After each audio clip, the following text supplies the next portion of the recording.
Ashley Stroehlein alongside SiriusXM's Davey Seagal. Davey, can you believe it? We are here at the iconic North Wilkesboro Speedway. We just witnessed the Cup Series return here after nearly 3 decades. Tell me about the emotion, the excitement. What did you see from the fans tonight and just the overall vibe that we got from NASCAR being back?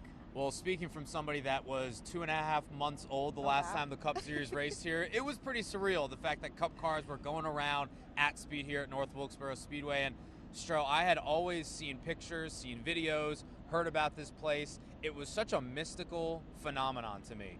And the fact that the first time I was able to see this racetrack was when it was like this and not decaying and decrepit and just abandoned and disillusioned, that was really cool for me. And the fact that we had a packed house, we had an awesome race on the racetrack, that was just a cherry on top for me. So yes, I can believe it or not, but it was not an easy road to get here for sure. Not easy at all, but I love the faith that this community here in North Wilkesboro had. They said, we're not going to let you forget about us. You will race here again one day. And I think that perseverance, that resilience really just kind of shows you what NASCAR is all about. And nice to revisit the nostalgia, the roots, but we also have to talk about the racing that we did see on the track during the All-Star Race.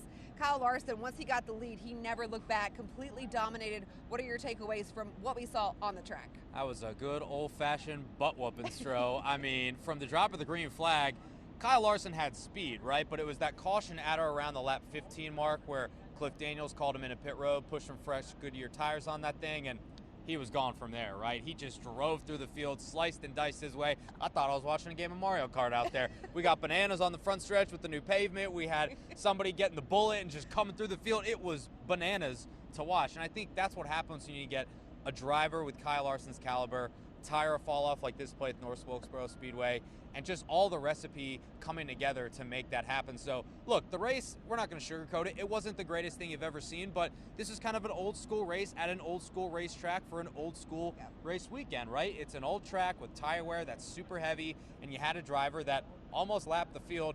Jeff Bodine did that back in the late 90s as well. So it's not like it hasn't ever happened before. Not every race is going to be amazing, but tonight's atmosphere was amazing. In the race, it wasn't amazing, but Kyle Larson, his performance definitely was. I mean, and add it to the list of Larson's resume. I mean, the things he's accomplished there, not just his first All-Star Race win, his third at his third different track. So what does that say about him and that team, that what they put together, what they were able to do, and just Larson as an individual, that he's won 3 Cup Series All-Star races at 3 different tracks? And it could have very well have been 4 if he was competing when NASCAR raced at Bristol for the All-Star Race. And he takes a lot of pride in that as well. I think what it says is what we already know, which is Kyle Larson's one of the baddest dudes out there right now, maybe of all time.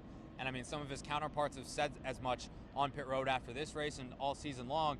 3 All-Star Race wins, $3 million, 3 different tracks. He was kind of lobbying to have it at IRP next year since he's going to be at Indy for the 500, which was kind of facetious, but I also think that he had some seriousness to that as well. I think it just reaffirms what we have known for a while, Stro, which is that Kyle Larson is the best race car driver probably on the planet right now. It doesn't matter if he's on asphalt, dirt, concrete, in a late model, a sprint car with a wing on it or not, or a next-gen stock car. He's going to be a contender for the win. It doesn't matter where he starts. It only matters where you finish. And Kyle Larson just happens to finish in P1 a lot of the time. And $3 million out of this event alone in the last several years for him. I think that college fund for the Larson family is getting a big boost. Well, I love when he got out of the car. He was like, show me the money. Young money, baby. That's why they call him Young Money. Young Money. Look, I know. And also, I mean, look, we'll come back to this, in a few months, but we also know he's going to be racing somewhere else next year. Indy 500. That's right, he is. I can't wait to see how that goes. But the question that's on everyone's mind now, does NASCAR come back here? Marcus Smith spoke to the media after the race. He gave some insight onto where his head is with that right now. Yeah, I mean, look, if you're Marcus Smith, you take this weekend for what it was, which was unique, a first, right? The fact that they got to this point, I think, is a success in and of itself. And for some people, that may seem like a cop-out. Me personally, I think it's totally valid and totally accurate. I mean, I was in the Winston Tower back outside of Turn 4 earlier today. That place from the outside, you would think that it's probably just old and decaying and abandoned. It's state-of-the-art, suites in there, hospitality's in there. And the fact that they raced here in and of itself is a success. The racing itself, again, not necessarily a barn burner, but not every race is going to be that way. The format, the simplicity of it, I think that speaks volumes to the fact that North Wilkesboro Speedway, SMI, Marcus, Dale Jr., everybody involved with getting this event and this track back on the schedule they tried something. It was out of their comfort zone because it took a lot of funding, it took a lot of effort, a lot of logistical planning.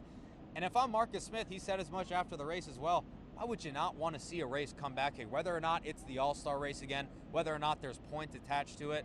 There were 30,000 plus people around this facility, Stro, and I think that there can be just as many people here next year, even though it will not be the first, because we know that same thing happened with the Clash and Bristol Dirt. Not everything is great the second or third time around, but I think Wilkes County, North Carolina is a bit of an outlier, and it's a bit different. If we have a kind of a Carolina stretch of Motorsports Month in May, like we do this year, next year, I got no doubt this place will have a rightful place on the Cup Series schedule. Yeah, and how special to be here for it all. I appreciate you, as always, your insight. We love it. It's been a minute since we've been in a track together. I know. But what better place to do it than, adding to some history? Davey and Stro back together at North Wilkesboro Speedway.